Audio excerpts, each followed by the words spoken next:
Aquella noche algo muy extraño sucedió en ese lugar. La noche no era una noche cualquiera, era el 11 de agosto del año 2008, es decir, cuando las perseguidas o lágrimas de San Lorenzo alcanzaban su máximo esplendor y podría verse en el cielo un espectáculo fulgurante de luces, la lluvia de estrellas. El lugar tampoco era un sitio cualquiera, era el recinto que delimita el castillo de Almonacid. Lo sucedido. Eso, señores, no es nada fácil de explicar, porque lo sucedido aquella noche en ese lugar sencillamente fue escalofriante. Pero vayamos al principio. Quien camine por la Mancha toledana lo conoce, quien circule desde Madrid a Toledo lo otea en el horizonte, quien vive cerca de él lo ignora, quien lo visite por las noches puede salir aterrado. Es el castillo de Almonacid. Almonacid es un lugar cuyo nombre figura nada menos que en el Arco del Triunfo de París, y si su nombre figura en tal insigne lugar, comprenderán ustedes que necesariamente algo excepcional debió suceder allí. Y cuenta la historia que lo que allí sucedió el 11 de agosto del año 1809 fue nada menos que la batalla de Almonacid, donde murieron 6.000 combatientes, 4.000 españoles y 2.000 franceses. La mayoría de los combatientes murieron pasados a bayoneta y es en honor a esa batalla por la que el nombre de Almonacid figura grabado en el Arco del Triunfo de París. Quiso el destino que por esos días este caminante frecuentara esos lugares y pensó, erróneamente por lo que a continuación podrán deducir, que desde la loma donde se ubica el castillo de Almonacid sería un buen lugar para contemplar la lluvia de estrellas. Además coincidía que ese día, hacía tan solo 199 años, se librase en ese lugar la batalla de Almonacid. No es este caminante hombre dado a correr riesgos o involucrarse en aventuras de incierto desenlace, pero nada hacía presagiar que asunto tan lúdico e inocente, cual era contemplar de madrugada la lluvia de las perseguidas desde tan privilegiada atalaya, fuese motivo de tomar precauciones extraordinarias, pero por precaución, solo por precaución, este caminante no se olvidó de meter en su mochila una 40 Smith & Wesson. El castillo, para quien no conozca tal lugar, está situado en un cerro de unos 900 metros de altitud y dista del pueblo que da nombre al castillo unos 300 metros. Se comunica a través de un camino que serpentea el cerro y allá, en lo alto, yergue su figura, medio desvencijados sus muros, medio derruidas sus almenas, francas sus entradas, salpicado de escombros su patio de armas y excepcionalmente conservada su torre del homenaje. Del castillo de Almonacid se polemiza acerca de sus orígenes, si romano o árabe, y son varias las leyendas que le acompañan, siendo de las más conocidas la de un pasadizo secreto entre los castillos de Almonacid, Mascaraque y Mora, distantes tan solo una legua entre cada uno.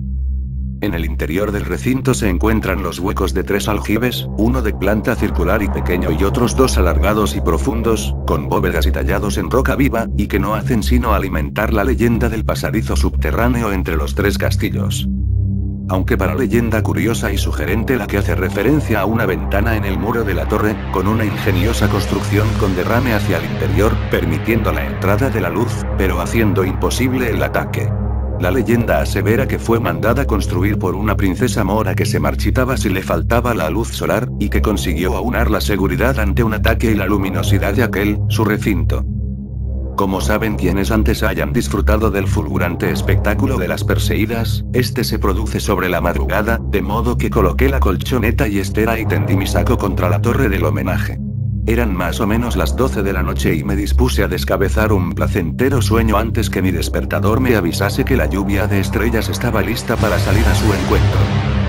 Nada más tras pasar las puertas del castillo, noté una rara sensación, algo así como si alguien escondido en algún lugar me estuviese observando. El recinto no es tan grande de modo que antes de tumbarme sobre mi saco para dormir, escudriñé minuciosamente el espacio interior del castillo y fue entonces, cuando tuve la certeza de que estaba en soledad, cuando me decidí a echarme a dormir. Claro, que tardé más en echarme sobre mi camastro que en dar un salto y ponerme de pie.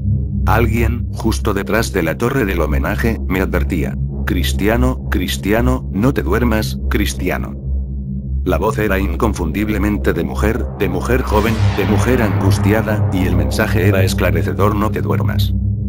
Con la Smith & Wesson aferrada a mi mano derecha y una potente linterna en mi mano izquierda corrí tras la torre para localizar a quien de esa manera me advertía, pero tras la torre no había nadie, absolutamente nadie. Además era imposible que hubiese salido corriendo en busca de otro refugio, pues el patio de armas es suficientemente ancho y despejado para no dar tiempo a nadie a buscar cobijo en otro lugar, ni tras los muros de la torre había lugar alguno donde esconderse.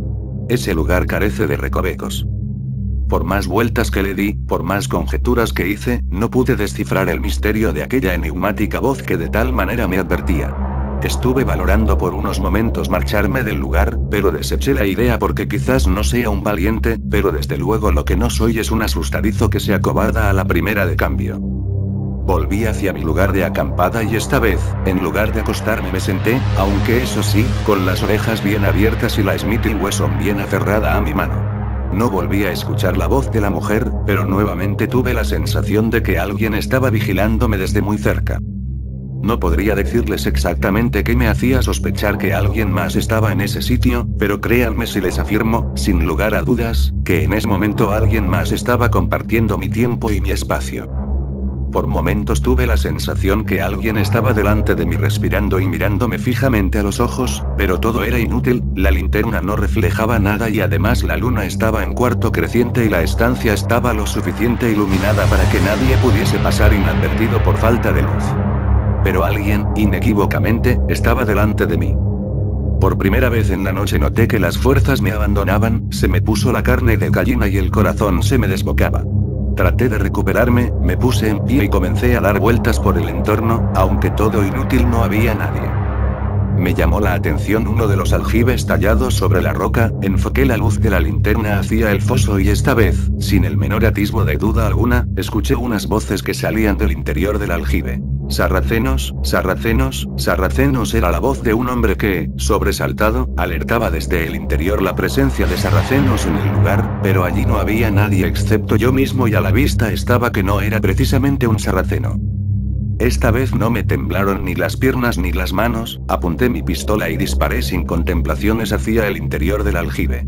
Me detuve después de vaciar el cargador y me quedé en silencio observando la grieta del aljibe por donde salían las voces, pero nada, el silencio era total, los gruesos muros del recinto del castillo habían ahogado el ruido de los disparos y el silencio seguía siendo absoluto.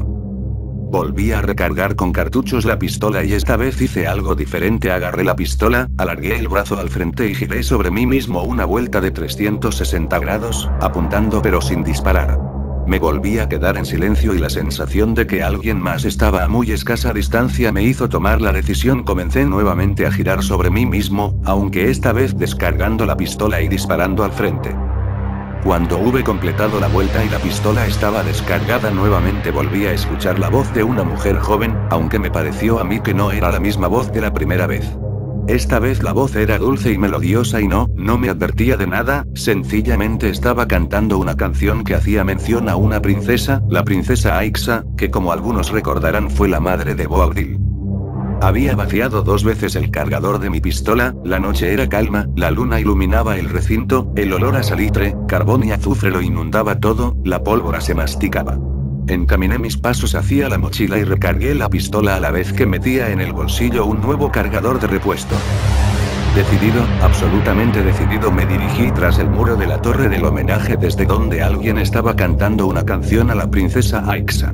Nada más doblar el muro que ocultaba la estancia apreté el gatillo de mi Smith & Wesson calibre 40 y vacié el cargador disparando hacia un lado y otro. Volví a recargar la pistola con el cargador de repuesto y lo volví a vaciar disparando a mi alrededor.